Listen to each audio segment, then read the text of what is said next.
So let's see what we can do to optimize our app for different screen orientations and available widths and heights.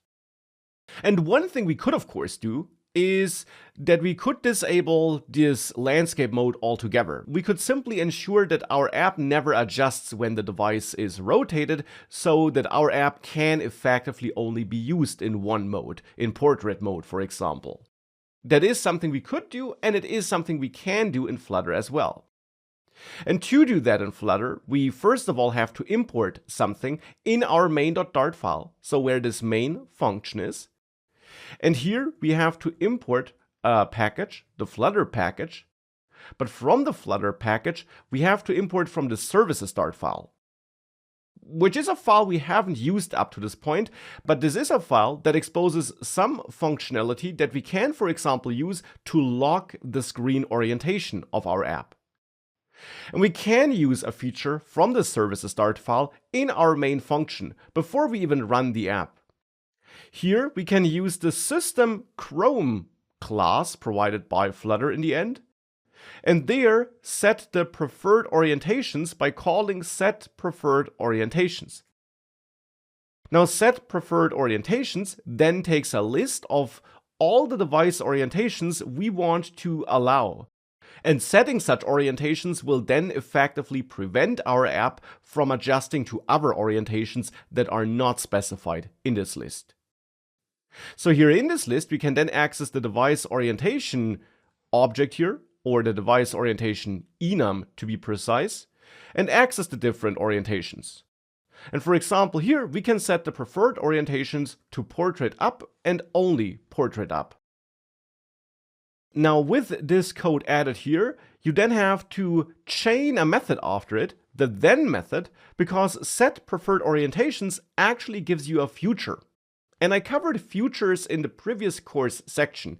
In the end, it's an object that provides a then method, which then wants a function as a value, which will be executed once the future is done with a certain task. In this case, once the device orientations have been locked in, so to say. Now in here, in this then method, you should therefore provide a function, in this case an anonymous function, as input. And this function actually receives another function as input itself, but we don't need to worry about that since we don't need to do anything with that function. We just have to accept it here.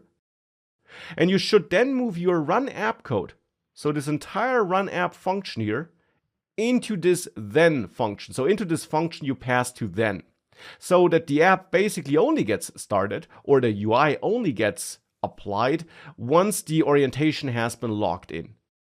With that code added, you should also add another line of code before you call set preferred orientations. And here you should reach out to widget flutter binding and call ensure initialized on that. This is required to make sure that locking the orientation and then running the app works as intended. If you now force a restart, or better yet, you stop your currently running session and run the app again without debugging here, you should see that now, once the app started, if you rotate the device, it does not rotate anymore. I mean, the device of course rotates, this emulator, but the app in there is stable and does not change. So this now works as intended here, and we force the user to use the app in exactly the way we want them to use the app. Now, locking the device orientation is one way of ensuring that the app is used as intended. And for some apps, this is the best way of ensuring that the app and the UI works. Because some user interfaces simply can't be adjusted to work in landscape mode. But for this app, we can indeed adjust it accordingly. And therefore for this app, I'll actually get rid of the code I wrote before. I will comment it out here. I will not lock the device orientation. And I'll also get rid of that code down there, therefore, of these closing parentheses, and get rid of this import. I will get rid of all of that and stop this running session and restart the app to make sure that it really works in all modes again now. Because the next step now is to make sure that our UI does adjust to landscape mode and different device orientations.